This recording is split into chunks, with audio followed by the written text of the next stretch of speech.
Yo, it's me, DCEU, baby.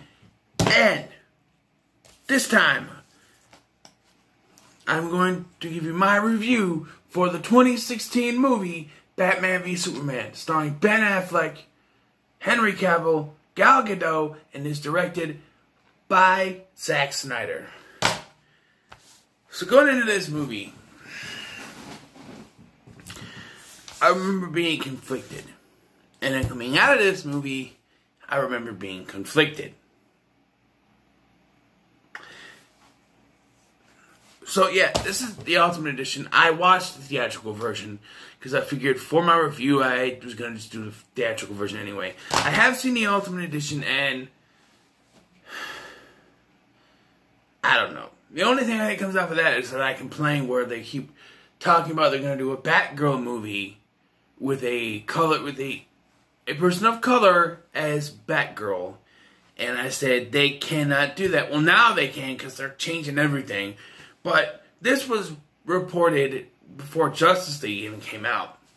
And I kept saying they can't do that because in the Ultimate Edition of this, which I probably not canon, but they had Jenna Malone playing Barbara Gordon. So those of us who watched the Ultimate Edition and like it, I like the Ultimate Edition better than this one anyway. You know, just bring her back. Now it seems like that, you know,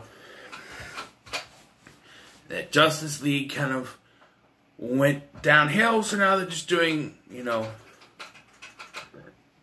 solo movies, which they can do that, but bring it back, man. And Ben Affleck left. I don't know. Anyway, this is the first time we got Batfleck. Batman, played by Ben Affleck. And I don't think Ben Affleck was a bad Batman at all. I thought he was pretty good. The story that they told with his Batman, however, once again, they tried to be too grounded in their approach. Tried to show the repercussions of something. And yes, the MCU did that. But they didn't focus their entire film on it. Most of this film is about a trial that Superman is going to go to because they want to see if Superman is guilty. If the human laws find Superman guilty of the destruction that he did not actually cause, but people from his planet caused. Yes, some people got bashed. They showed at the beginning while he was kicking ass, but it's not his fault. Yet they want to have this big trial to see if he is guilty. And if you were invested in that story, well, fuck you, because there's a big bomb explosion, and we don't ever find out whether or not he's proven guilty or anything. He just explodes, and Superman, of course, is the only one to survive. And some of you might say, well, it wasn't about finding out. I kind of wanted to know. They had this whole trial. Are they going to find him guilty? Are they going to lock him up? Can they lock him up? No, boom. Because Lex Luthor, if you want to call him that, who is played by Jesse Eisenberg in this. Jesse Eisenberg. You're a good actor, but this was just... no. Billy Zane! Give Billy Zane a chance. That's all I'm saying. Give Billy Zane a chance. I said that with Supergirl, too. When they cast John Cryer, I'm like, no! Billy Zane! But John Cryer is a good Lex Luthor, I guess. But still. Before Billy Zane dies, I want him to be Lex Luthor. I'm just saying. Just saying. Just saying. Then we got the addition of Wonder Woman, who kind of just walks in and out of scenes until it's finally time for her to show up.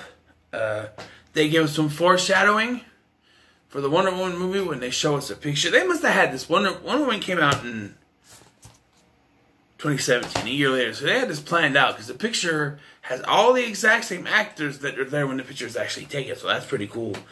And, yeah, she has sort of an arc. I don't know. And There's a bathtub scene with Lois, who's naked, but then Clark is not. But what makes the Ultimate Edition rated R? Sequences of violence. Okay.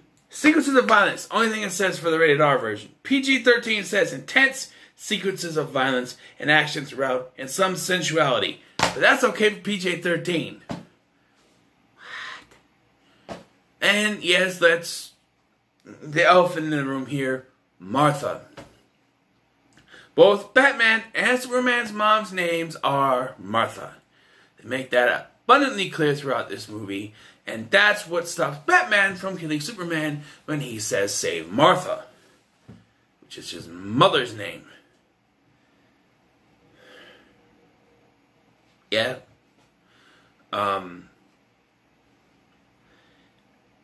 Lex Luthor's plan is to create a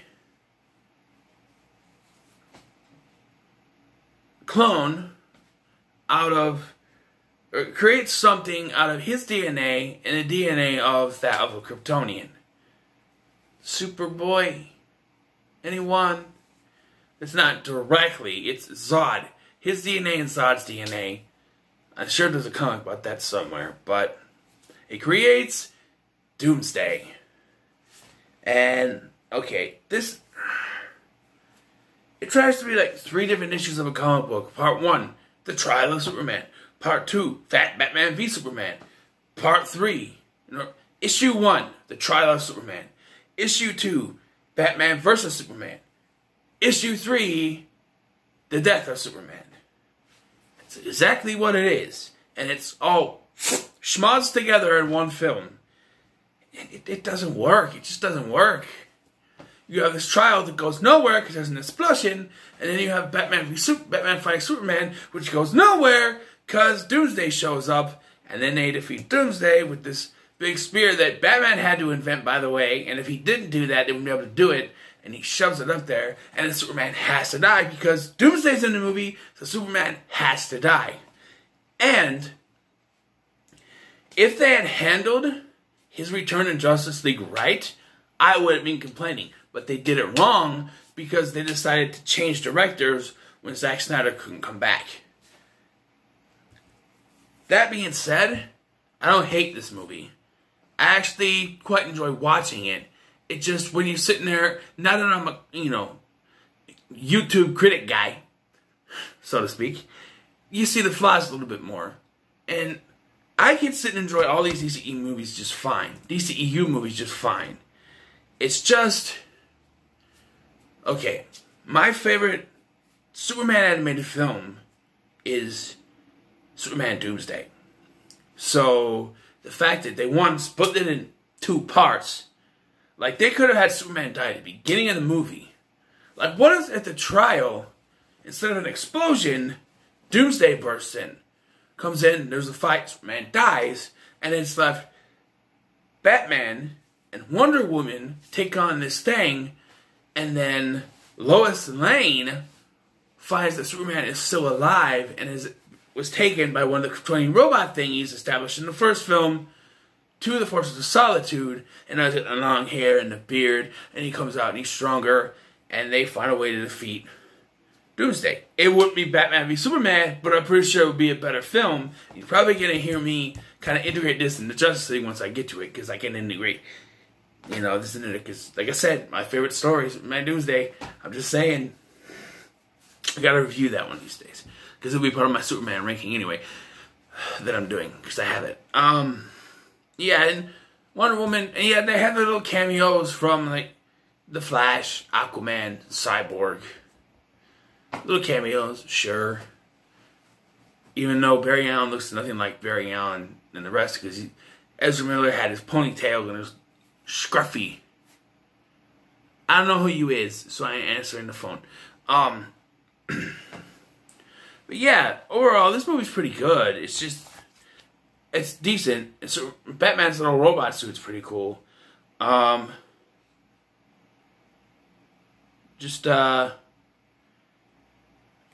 151 minutes, 182 minutes. Jesse Eisenberg is Lex Luthor. We'll talk about this quick. Why? Oh, why? Why? It's like you casted Lex Luthor, but you hired the Riddler. Jesse Eisenberg could have been a better Riddler, and he even had sort of that kind of hair, you know, than he was Lex Luthor. I hate it. I hate it when they bring in Lex Luthor and he has hair. My Lex Luthor was bald, thank you! They did it with Gene Hackman's Lex Luthor, which by Superman 2, I think, or 3, one of them he has a bald head. 4. Superman 4, I think he has a bald head, but by then that's too far gone. But then he has a wig on later anyway. They did it with John Shea and Lois and Clark, and there's only one episode where he is actually bald. And then, you know, Michael Rosenbaum, I hate to praise Smallville again. No, I don't. He was bald the entire time. John Cryer is bald. Lex Luthor deserves to be bald. But you got Jesse Eisenberg with long hair. And I remember seeing the first look at Jesse Eisenberg's Lex Luthor. I'm like, ooh, let's see the bald. And he's, I'm like, I don't know the trailer. And they showed him. I'm like, that's not Lex Luthor. He's got to be bald. And he gets bald at the end of this. At the end of it. The end of it. The end of it. And there's this painting that foreshadows the coming of Steppenwolf, Apocalypse. No. But yeah, Superman's death. And they had 2 different funerals. One for Superman. It's a public funeral with the American flag. Even though he's not American, so why is he getting an American flag? I don't know. It's a hero's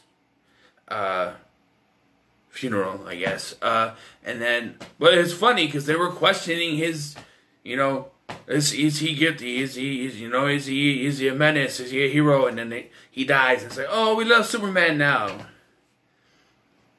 And then Clark gets buried. He gets buried as Clark on the farm. But yeah. And then you see, it's weird. You're hinted at that a piece of the dirt is moving, so he'll be back. But by Justice League, he's not back. They have to go get him and do something. Which never made any sense to me because they show that the dirt is moving, so he's just going to wake up anyway. And I have my own way to integrate this. The Doomsday Death Superman story into Justice League. We'll get to that. But as it stands right now, Batman v Superman is decent. I'm going to give it an 8 out of 10. Same as the last one. Because I like it. I don't hate it. It's kerfuffled, yes, but it's still a decent film in my book. So yeah, an 8 out of 10 for me. So what are your thoughts on Batman v Superman? In the comments below. Like, share, and subscribe. And I'll see you in the next one.